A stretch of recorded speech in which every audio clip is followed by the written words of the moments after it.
don't have a mic, so it's on you guys. Okay, well, my name's Elaine. My work is on this back wall, the nebulas. There.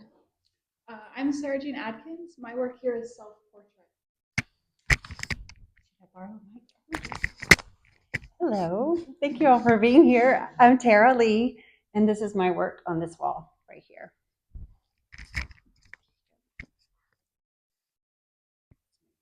Okay, I guess I will start. So all of the work that I make is it's always been pretty autobiographical. I think that's something that you'll see a lot with gendered work. Women's work tends to be about the inside world, whereas male art does tend to be about the external world. And I think these two are probably the same. That this is more of a internal world conversation. So obviously these are embroideries, and the sculpture that's I made after I made the embroideries to be like a three-dimensional version of the embroiders, because I am first and foremost a soft sculptor. My degree is in fiber, but I do a lot of sculpture. These embroideries, I've always loved hand sewing, and embroidery is just like really, really OCD hand sewing. And I used to teach an embroidery class at BSc, and so I started working on these after the last class that embroidery class that I taught at BSc last winter. And it was sort of like a weird time, like you don't know what's happening next, and know what's going to happen with BSc. Obviously, they closed, so that's why when you look at these, they are a bit chaotic, but I love the repetition of this tiny little stitch, each stitch one after the next, exactly the same length as the one before it, creates that order, and I really find that soothing to just be working with my hand to bring some order. And I guess that's where I'll start. Why don't you start? I have two writings that I've made about my work. I'll start with the first one, and then we can do the second one. I wrote this on November 3rd when I installed the work. I wrote it that evening. Today was the first day that my catalog of notebooks since 2010 made a hole in my own library. Yet they are still home, because Ground Floor Contemporary is a home, because home is where you can open a heart and feel safe. Home is a place that you can come back to. Sweet Home, Alabama. In my first books, I was gearing up to move here in Alabama. Every book since then has represented a chapter of my time here in Alabama, and in 1 month, I will get military orders to move. I will finally move out of Alabama, just like my dad did when he joined the service. Leaving Alabama, but just as he did, I will find my way back home. I am who I am because of my thoughts, and so now you see me, my thoughts, as though a mirror, a reflection, a portrait, a young woman growing up. Fantastic. Thank you. Wow. So this is my wall here. I don't have a title for the series, but I can tell you that it's all based on a lot of internal women thoughts, and definitely home is a theme.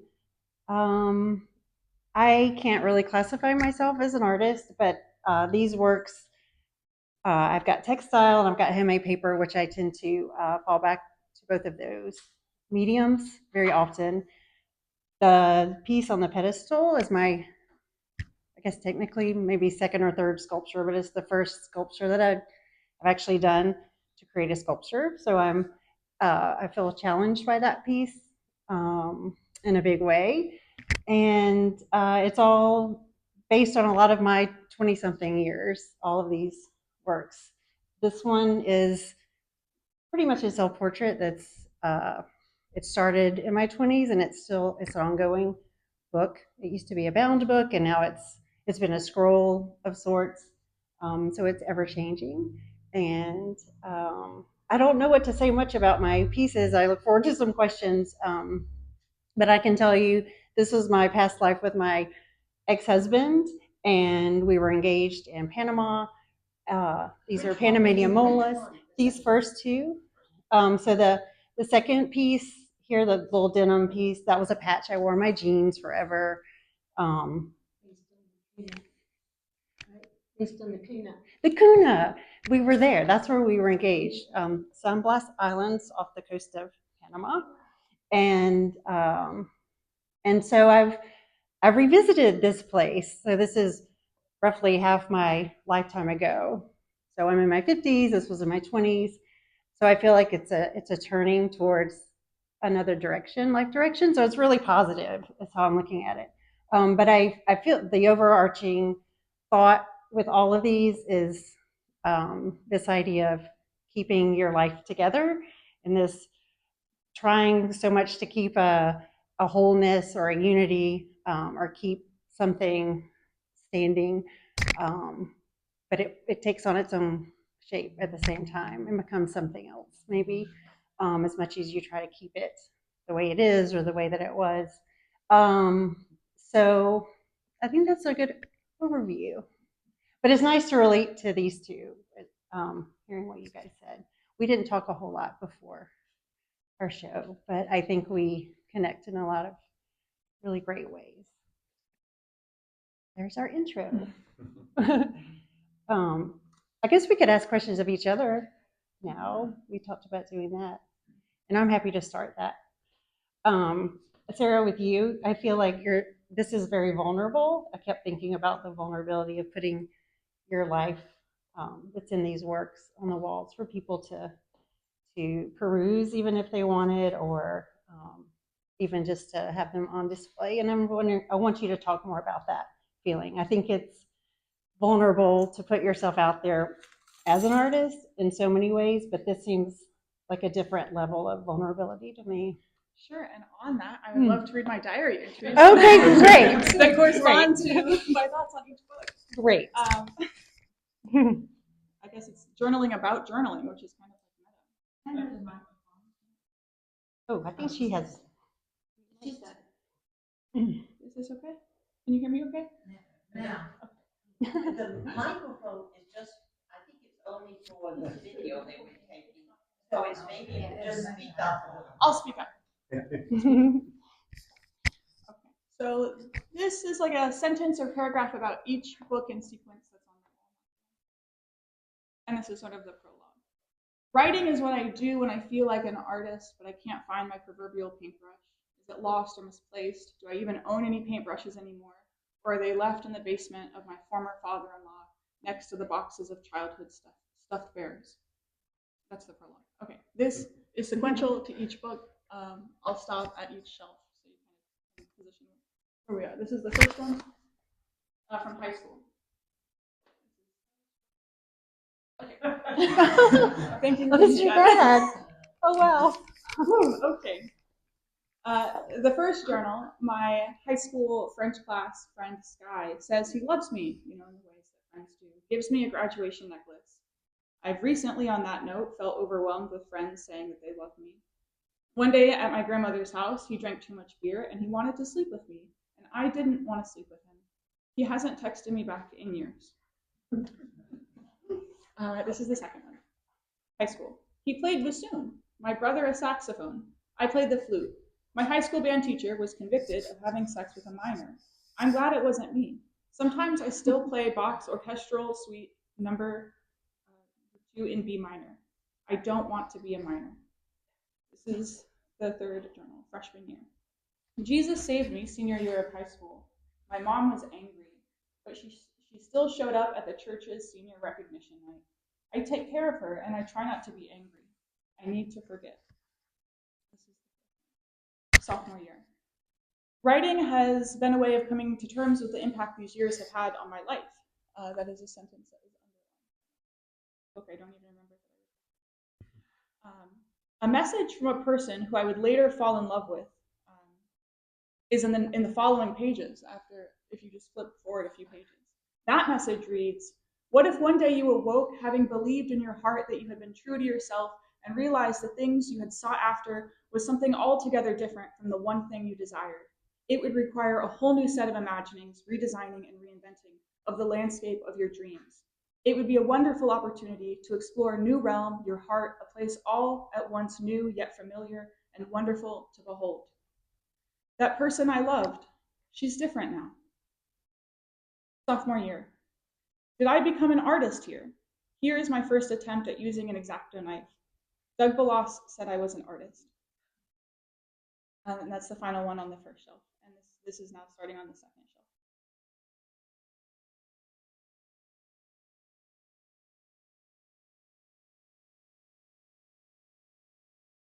A messy person. Yeah, this is back home between sophomore and junior year. I make lists of thoughts, lists of men, and art exists as a repetitive list. The second one on the bottom shelf. Junior year. These are filters from Starbucks white paint overlaying an honors college lecture on death. How and why we die. I will be dead for more years than I will be alive. What little time I have, which now feels infinite. The next one is for my senior year. It's a few poems. I want to be an artist, but I will always be a poet. The second to last one from graduate school. I can't remember why I put this self-portrait I made next to some written monologue, veering on essay, quote, sitting in the DMV waiting room, unquote. But I do know that looking back helps me know how to move forward. And then the final one in medical school. I fell in love again to a man who is worth now learning French for, only because I have learned how to love and how to forgive. In my favorite musical, they sing, I think they meant it when they said you can't buy love. Now I know you can rent it. A new lease, you are my love. So to answer your question, it's hard to be vulnerable. But I think we're called as humans to try to do that anyway, because that's how we connect with people. I love that answer.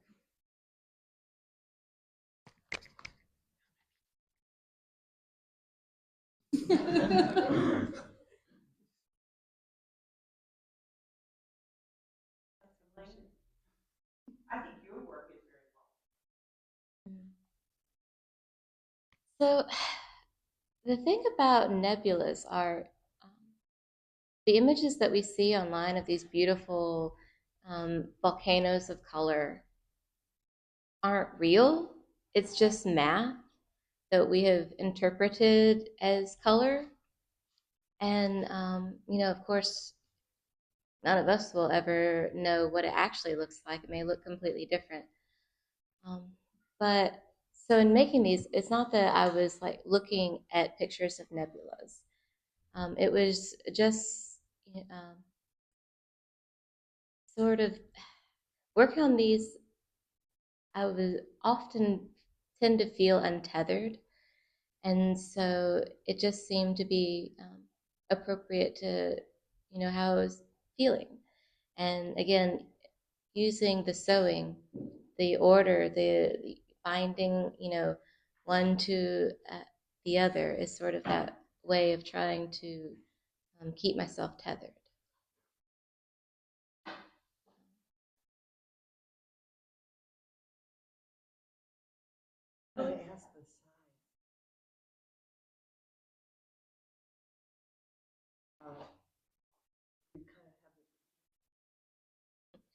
So yeah, it's an 8-inch embroidery hoop. Of course, after you do that, since the entire surface is embroidered, it actually shrinks a little.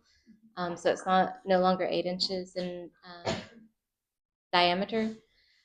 But so the thing about fiber in general and embroidery in specific is that it does invite intimacy because things must be small. And so, and when I say intimacy, it's like this thing is small. You have to come close. You have to come into its space. And when you get close, then you see, like I say, the stitch after stitch of obsessive, perfection, right? And I guess that's why fiber has the stigma of being, woman's work, being female, because there is that intimacy that men and sculpture often don't have. And which is why I always consider myself a soft sculptor as opposed to a sculptor, even though I've made plenty of things that would not be considered soft because I used to use concrete and such. But it is that whole idea of making a surface, making an object that invites you to come in. And so when I teach embroidery, since it's college, I can't just teach you how to do something. We also have to, make it a college class. So we do a lot of readings. And a lot of the readings that we do are about, fiber in general, talking about, the history of it being women's work, how, artists in modern times have striven to reclaim it. And also in literature, how the words and the actions, creep into our vernacular, thinking about like Plato describing society as a weaving, or thinking about in A Tale of Two Cities, one of the characters that helps use the word tie, right? Tie the plot lines together throughout the story. Madame Defange, who uses crochet because she could, they're illiterate, and it's the time of the French Revolution, and she uses her crochet to like make notes in her secret code. And then after the revolution, she and the other women have their crocheted pieces, and they're like, him, this is his crime, and then they're executed. And so it's sort of that subversion. Obviously, Dickens did not like that. She was not portrayed positively in that, because of the subversion of taking something that should be, a woman making something soft and motherly and nurturing, and using it to go commit murder. So yeah, just thinking about that. Women are so cool. Yeah. So, all that is there whenever, you work with materials, they bring with it their own baggage. And that is the baggage that comes with using this medium. I have a question based on you're saying that you haven't in your past always considered yourself a sculpture, even though perhaps from the outside I might say that's a sculpture. You said that you don't really consider yourself an artist, when I would say, like, you're an artist I look up to. So I guess how have y'all thought about reclaiming those identities, especially now that you're making sculptures? Of course, you continue to make art, but like those words mean something and they have a heaviness to them. Do you both take ownership over them, or do you just sort of like step away from those words because you don't want to be associated with the things those words are usually associated with? What do those words like actually mean to you? Well, I mean, the way I usually describe myself is I'm a soft sculptor. My master's is in fiber. Mm-hmm. Because I do feel like if I just say I'm a sculptor, it doesn't bring the right image to mind. Sure. You need the word soft. Mm-hmm. But then I say fiber because I obviously don't always work in 3 dimensions. I often work in 2 dimensions, especially now that I'm older and space is limited, and 2D just makes a lot more sense. But that's, the fiber aspect. So that's how I do it. That was one of my questions for you to expound on soft sculpture. Did I say I'm not an artist? I probably did. I definitely identify as an artist. Good. Okay. Yeah. So thank you. Actually, more so, I'd say in the past relatively little while. I think it's a way of communicating for me. This is really awkward to use words. That's very difficult to communicate verbally.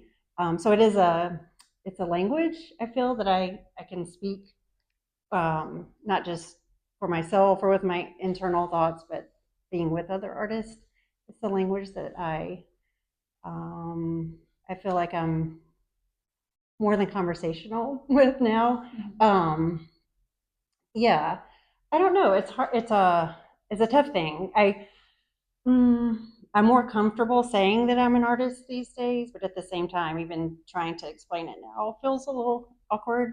I think I'm finding my way. I didn't get an art degree. Maybe that's a big part of it, is I didn't go to art school. And so I've found my way here, even though I've always felt that that's what I wanted to do, is to work with materials and use my hands. So I don't know, Sarah. I think I'm still figuring that one out. But it's nice that you look up to me. I look up to you too. Thank you. Um, yeah, and I do want to say now that I'm getting warmed up, I guess uh, it's. I think sometimes there's this need to, even Elaine mentioning imagery and what comes to mind, that there's this maybe stereotype or a way that people think about certain words, and that certainly holds me back a lot. Um, so interestingly, we did talk in one of our meetings about Elaine feeling tethered and the stitching keeping her grounded. Is that safe to say? And for me, it's a different feeling. It's a release. It's a freeing. And so when I stitch, it's very loose, and it's like scribbling. And my mother sewed very, she smocked and did very meticulous hand stitching, and I never felt I could achieve that or wanted to really. And so for me, it's this very different freeing. I want to be untethered and not have to. I want to break free of rules of thinking or ways of being or describing. Or I think I get so stuck sometimes in my own head about definitions and language and words that I just kind of want to be free of that for a while. And I think that's where art is a really important word for me, being an artist. Can I ask about you described these pieces as your life story? Yeah, I think that sounds about. Yes, I probably did say that. So, I don't know what I but said. I also got the impression that there was an evolution of those pieces. So Yes, can you talk some all of that? I'd be happy to, and I'm so glad you're here today. Um, so this started as handmade paper, which I make a lot of, but I don't typically have an idea of what I want to do with the paper. I enjoy making it, and I don't plan what I'm going to make from it. And so eventually, you can see they're kind of squares, rectangle pieces that are defined. Those were originally bound in a book. So it was a hardbound book. And I created that for myself. And then there was a life event that happened, and I found myself adding to that and transforming that book. And then it's like the stitching. It was this, I guess, cathartic or using my hands to undo the book. And I think that's an important word for all of this is undoing can be a lot, just as much as doing or finding yourself in with a person or whatever your life story is. And then undoing is sometimes, in my experience, a lot more difficult. I feel like I'm still undoing a marriage, for instance. So undoing the book, it felt that way. It felt like I was literally holding this life or this event in my hands, and I was able to manipulate it and undo it. And then it was rebound or redone. It was glued together or pieced together. It's been eco-dyed. It's been left outside for probably a year. So it fell apart again, and then it's been put back together again. But it's been installed as one long piece. And then I painted it blue, I think 2 days before or something like that, before we hung our show. And that felt really good because I'm afraid of a lot of things, people, situations. And so Sarah actually gave me a bunch of paint. And I saw this beautiful blue paint, and we've talked a lot about blue too. I started with Elaine's beautiful blue piece, that center piece right there. And so I said, I'm going to paint this whole thing blue just because I can. And that was a big deal for me to actually just do it. And I like that. I've realized I like painting, which falls back to the whole artist, the question about being an artist. I'm not a painter, and I find myself, I say that all the time. If you've ever had a conversation with me, I probably at some point say, I really want to be a painter. I think I'm a painter wannabe. But I really loved that. Like, I'm just going to paint this thing. And so this is the latest iteration of, yeah. So it just keeps becoming something different, and I keep adding and taking away, and I lose pieces. I find I've had pieces I found. Oh no, I didn't. But it's okay. It's not a whole, but it's something. It still exists on its own as a something. Yeah. I think this piece will ever become a bird. Become a what? Bird. Oh. I'm hearing your attachment. Oh wow. I've seen you, in a nursing home. I think that's the whole lesson of all this is let go of all the stuff. No, but it goes back to the being tethered or untethered, and I think that's what I'm trying to do is just be free of all the, but find joy or goodness or something pleasant within all the. It's just something different. I think that's what I'm trying to say. Maybe. I mean, I just made that up. It just came out of my mouth. I don't know. Maybe that's what it's about. Is I don't think burden is how I feel. I think it's transforming, and that's exciting. Is what's it going to be next, and what can I do next? And it's okay. Each time it gets like it used to be so precious. Like, here's this book, and it was all white paper. It was totally white or a creamy color. All the pages. I dyed it with beets, which fades, but it was this pretty pink for a few hours or a day. And that set in motion this. I can alter it and I can do things, and that's okay. So I feel like it's a softening actually of instead of being it's precious, but in a very different way.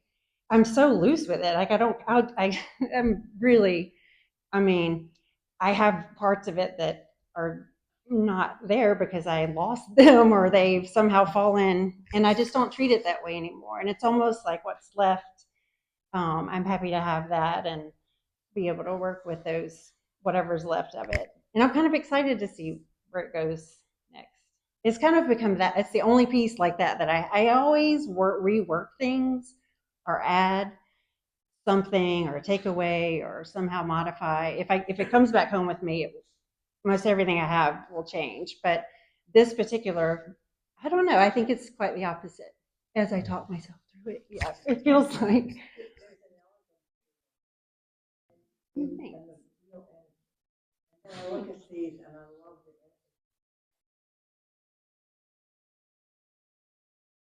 Yeah. and letting them happen.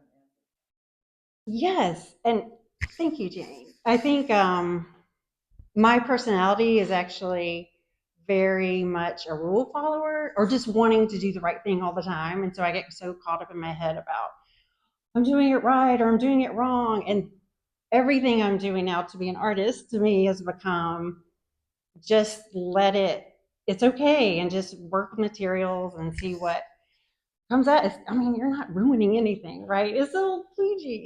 It's so silly how you can get in your head about things. But yeah, it is.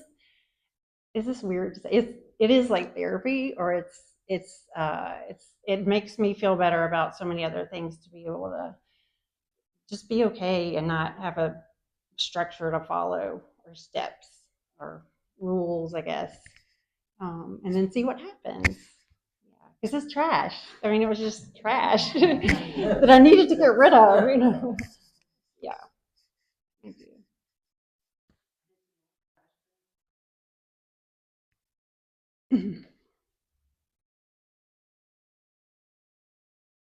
Oh.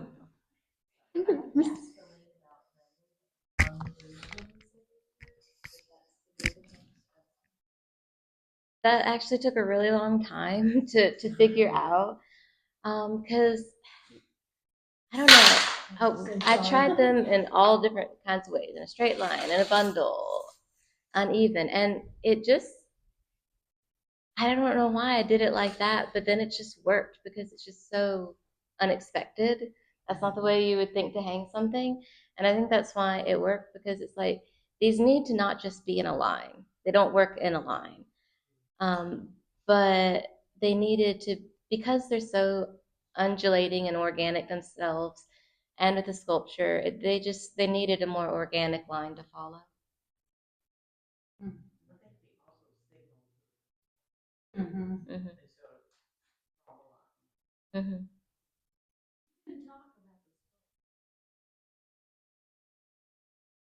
I said that it's a sculpture version of the embroidery. So it's paper mache and it's been painted to look like, the stitch work on the embroidery. Those are all separate pieces, so if I took it apart, I'd never get it back in the same shape. When I started making them, they would have. I had a mold, but I don't know why. I guess because um, so the core of them is this insulation foam, like the insulation rope that you put around a window. I just have a ton of it for some reason, and so I was trying to use up some of it. So I braided them to make the core, and I guess because that was my inside, doing the paper mache on top of it every time I would like moisten it at all, like adding another layer of paper mache or adding a layer of paint, they would change shape. And so they're just all completely different shapes now. And so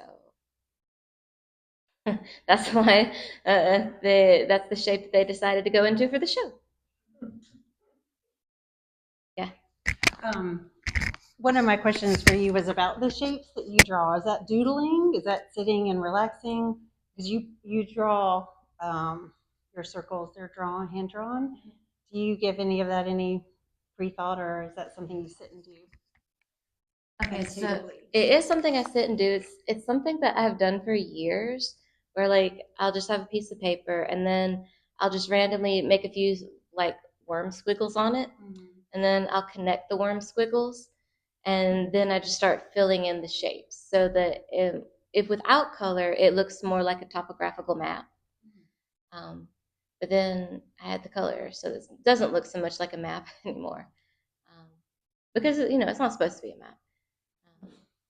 But I think I was doing this at work one day, and one of the moms looked at me and goes, "Oh, you're making a Zen something, Zentangle." Yeah, that's what it was. That's what she said I was doing. So maybe that's what I'm doing. How do you choose your colors? I just pick a main color. Like I have a lot of purple, so I'm gonna use purple. And then after I've done all the purple shapes, it's like, well, what goes with purple? So yeah.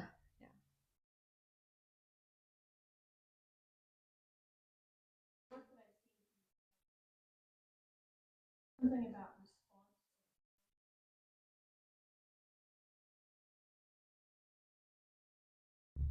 And that in all of your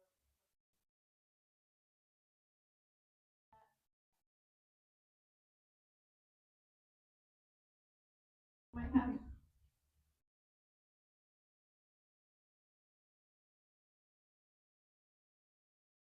Somebody else go first. Do you mean like the response from the viewer? No, the way that you work, you as an artist, I get a sense of.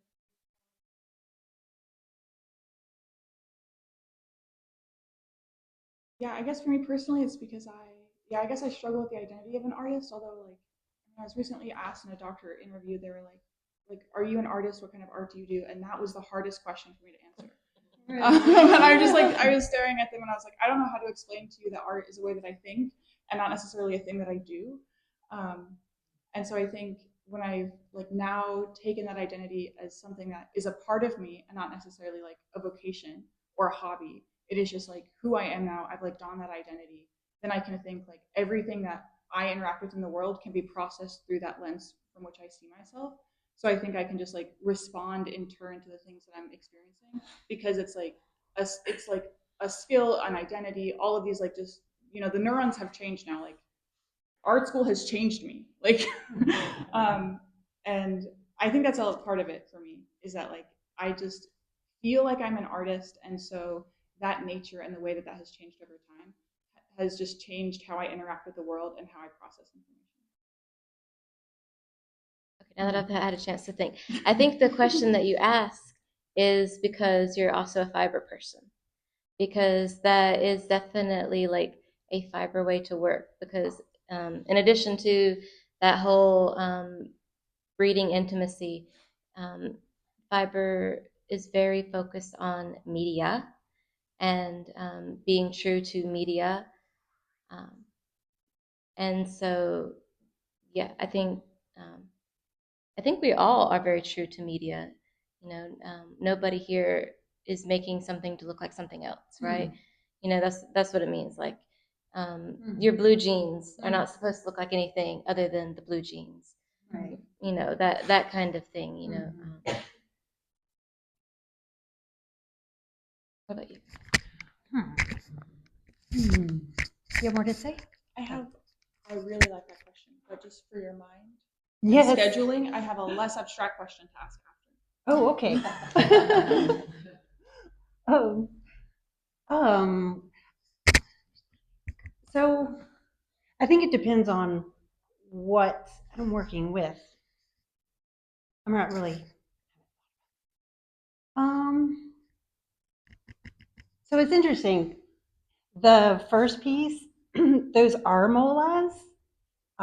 There are 4 molas, and I did a little stitching on them, but I had a lot of uncertainty about hanging that piece. I've displayed them as bundles before with other works because I did not create those pieces. And so I feel like I need to tell all of you I did not make molas.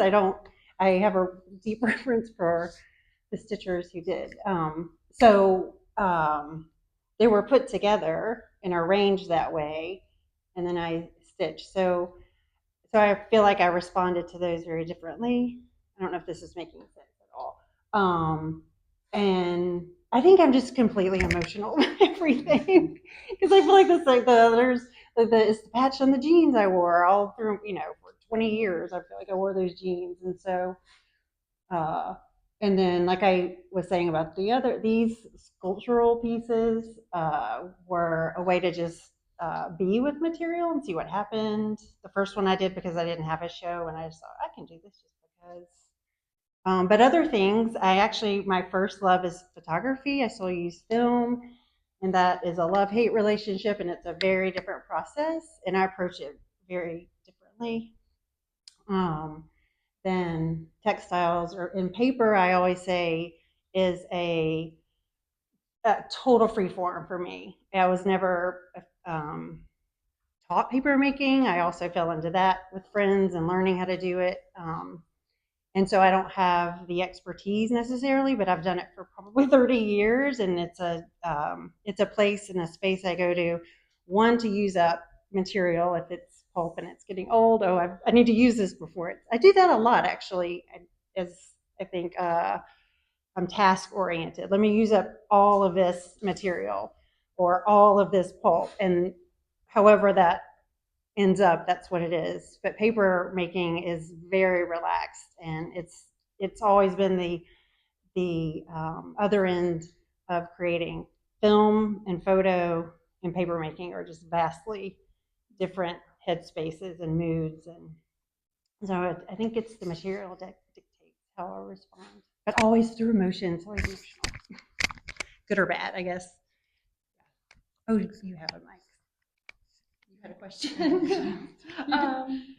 So when we first met, we were all talking about this idea of like being tethered, especially related to your work and some of the processes that went into that work. But we ultimately, based on Jennifer, I think she created this title of Forever Rent, and this sort of like adolescent stick-to-itiveness, but also the cycling that we go through.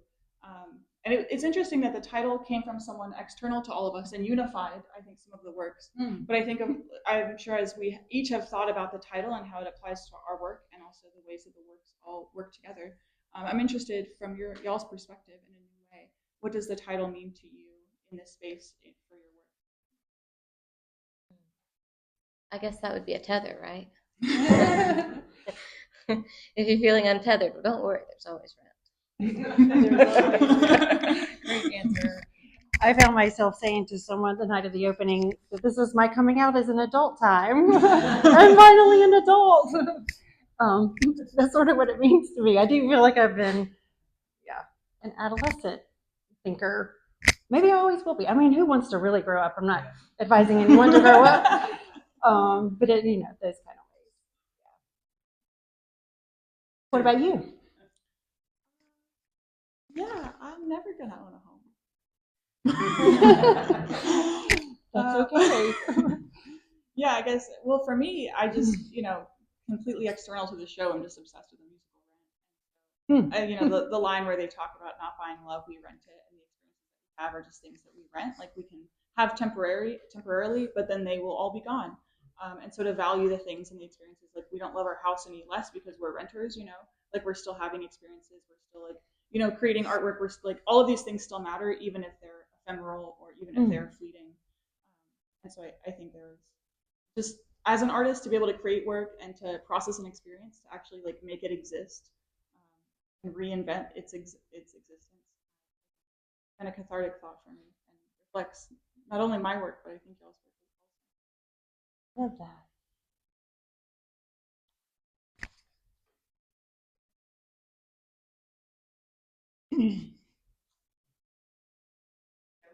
Thank you.